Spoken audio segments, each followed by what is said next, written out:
तुमचा पक्ष, इतर काही पक्ष आहे, ममता बॅनर्जीचा पक्ष आहे, तो काँग्रेसमध्ये विलीन व्हावा अशी चर्चा देशभरात सुरू आहे. तुमची अधिकृत प्रतिक्रिया काय खासदार म्हणून? मी तुमच्याच कडून ही गोष्ट ऐकते. मला याच्याबद्दल काहीच माहिती नाही, तुमच्याच कडून ऐकते. काल नाना पटोले म्हणले की राष्ट्रवादीकडून काही महिन्यापूर्वी विलीनीकरणाचा प्रस्ताव काँग्रेसकडे केला होता. मला आदरणीय पवार साहेबांना आणि मला ह्याची काहीच माहिती नाही. होऊ शकतं का असं काही होऊ शकतं का? जर कोणी पुढाकार केला होऊ शकतं का? याच्यामध्ये काही शक्यता आहे का?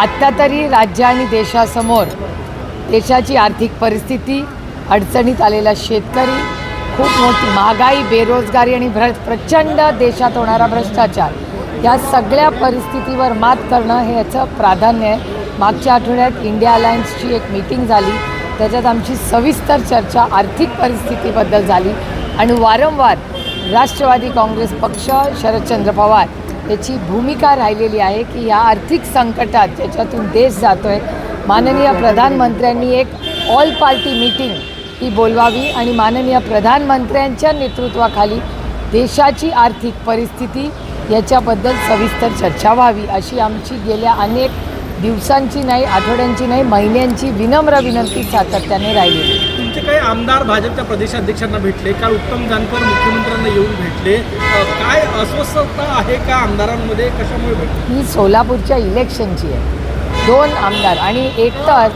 देशाच्या सगळ्या मंत्र्यांना मी स्वतः दर आठवड्याला भेटते, म्हणून काय अस्वस्थता असते का? काल मी विनोद तावडेंबरोबर पूर्ण दिवस होते JPCमध्ये, म्हणून काय अस्वस्थता थोडी असते?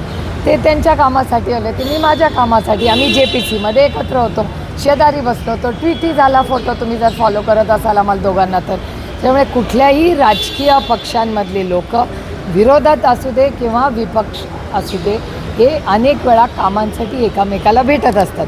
एकामेकाला भेटलो पुन्हा ते आमच्याकडे येत आहेत, आम्ही त्यांच्याकडे जातो. ही चर्चेच्या मागे कोण असावं? कारण की सातत्याने राष्ट्रवादी शरद पवार पक्ष विलिनीकरण होणार आहे, गेल्या 1.5 दिवसांपासून संपूर्ण चर्चा आली. यामागे काही कोणाचं षडयंत्र आहे किंवा काही वाटतंय का? काय नेमकं तुम्हाला माहीत नाही? मी तुम्हाला खरं म्हणजे आदरणीय पवारसाहेब, मी माननीय जयंत पाटील, शशिकांत शिंदे, आमचे आमदार, खासदार, पदाधिकारी, आम्हाला कुणालाच कोणी कॉन्टॅक्ट केलेलं नाही आहे आणि आम्हीही कोणाला कॉन्टॅक्ट केलं नाही आहे. त्याच्यामुळे ही बातमी कुठून सुरू झाली, तुम्हाला कोणी सांगितली, हे तुम्हाला माझ्यापेक्षा जास्त माहिती. तृणमूलमध्ये सध्या ज्या घडामोडी आहेत त्या पार्श्वभूमीवर अशा चर्चा सुरू झाल्या. संजय राऊत यांचे पण काही वेगवेगळे स्टेटमेंट्स आहेत, त्यामुळे या चर्चांना थोडंसं सूत आले. तृणमूल काँग्रेसचं मला माहिती नाही, कारण का तृणमूल काँग्रेसची जी मीटिंग सोनियाजींबरोबर झाली त्याच्यात 2च लोक होते. सोनियाजी स्वतः होत्या आणि ममता दिदी होत्या. त्या दोघी माध्यमांशी बोलल्या आहेत का नाही मला माहिती नाही, पण माझ्या वाचनात काही आलेलं नाही, ना वर्तमानपत्रात ना चॅनल, ना त्या दोघी माझ्याशी बोलल्या आहेत ना मी त्यांच्याशी बोलले.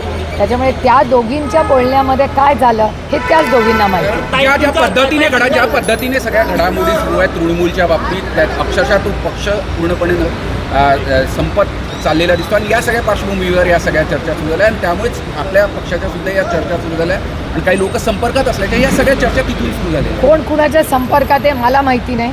आदरणीय पवारसाहेबांकडे कुठलाही प्रस्ताव आलेला नाही ना आदरणीय पवारसाहेबांनी कोणाला प्रस्ताव दिला आहे. बाकी तुम्हाला काही वेगळी माहिती असेल तर ती जरूर मला सांगा. तुम्हाला असं वाटतं की या स्थितीमध्ये विलिनीकरण एक वेगळा पर्याय असू शकतो? मी तुम्हाला खरं सांगू, आज देशाची आर्थिक, राजकीय आणि सामाजिक परिस्थिती इतक्या अडचणीत आहे की आता राजकारण करायची वेळ नाही, आता देश वाचवायची वेळ आलेली आहे. महागाई, बेरोजगारी आणि प्रचंड भ्रष्टाचार, नीटच्या परीक्षेचा, आता आम्ही एकामेका तू मे करत बसायचं का? नीटच्या परीक्षेमधल्या मुलांचं भविष्य बघायचं. आपापसात तू मे कोणी राजकीय पक्षांनी करायचे, विरोधक आणि सत्ताधाऱ्यांनी. का आज महागाई, बेरोजगारीमध्ये अडचणीत आलेल्या प्रत्येक शेतकरी असेल, नागरिक असेल, त्याला आधार द्यायचा. आम्हालाही काही जबाबदाऱ्या आहेत की नाही. लोकांनी विश्वासाच्या नात्याने धोरणात्मक निर्णय घेण्यासाठी आम्हाला आलेलं आहे आणि घरं फोडा, पक्ष फोडा असले उद्योग आम्ही केलेले नाहीत आणि कधी करणार नाही. आणि आत्ता तृणमूलचं जे मॉडेल आहे ते शिवसेना आणि राष्ट्रवादीपेक्षा काही वेगळं नाही.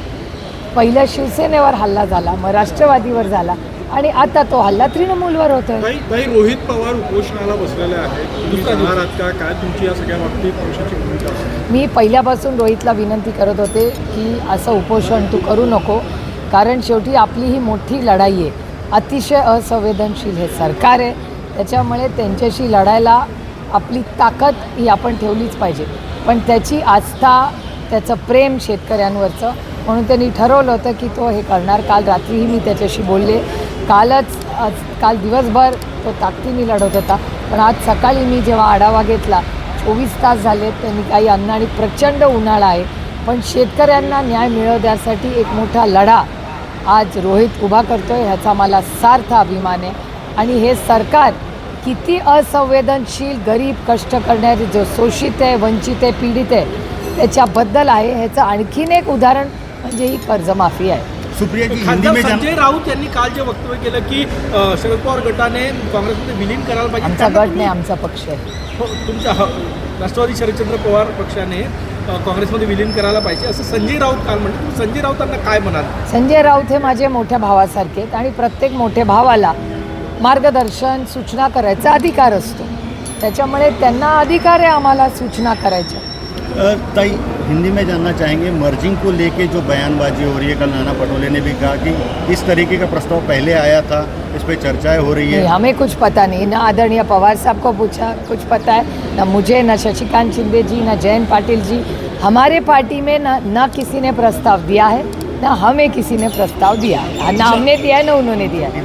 भारतीय जहाज़ों पर जो हमला हुआ है, 3 लोग मारे गए, ट्रंप का बयान है वो ऐलान नहीं किया.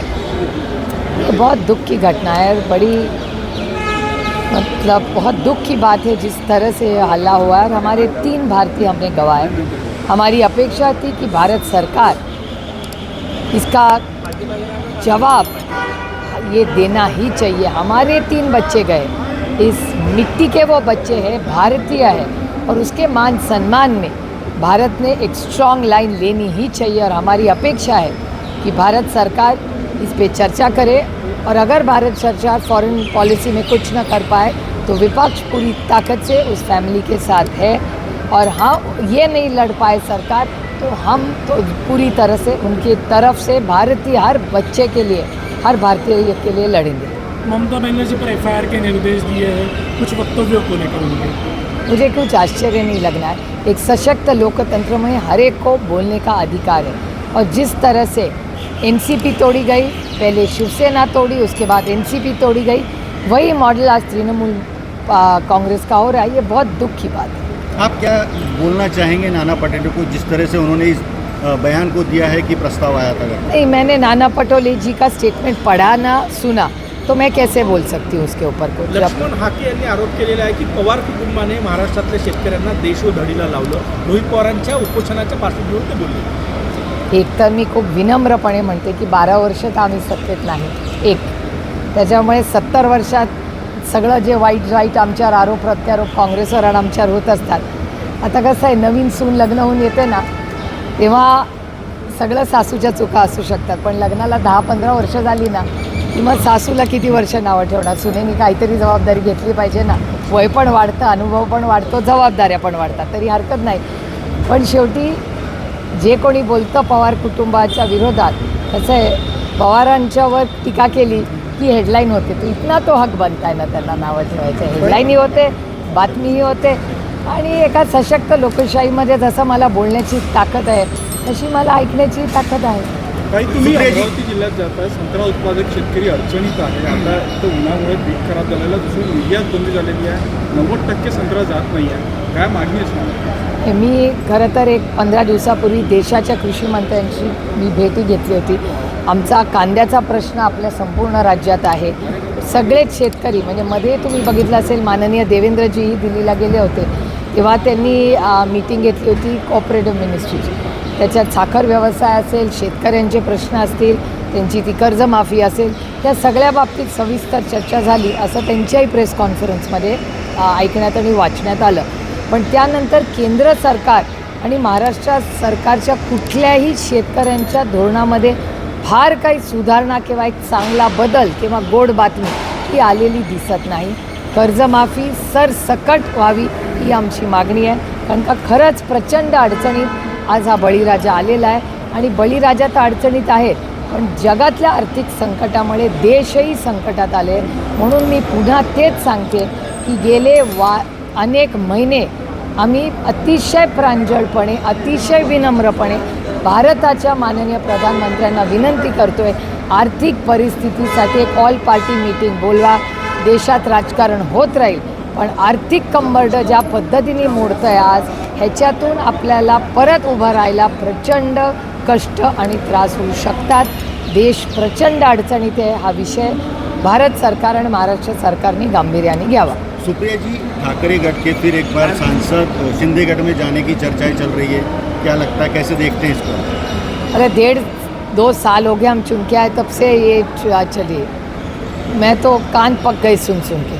कुछ नया पूछिए, कुछ नया बताइए. नागपूरमध्ये तुम्ही आलेला नागपूर बयान था, उन्होंने कहा कि ये नई सरकार है, यहाँ पे त्यागपत्र नहीं होता है. यूपीए में होता था, मतलब हम चाहे जो भी करेंगे हमारी मर्जी का है, हम कोई त्यागपत्र नहीं देंगे, हम जो करेंगे वही चलेगा. क्या ये सही है?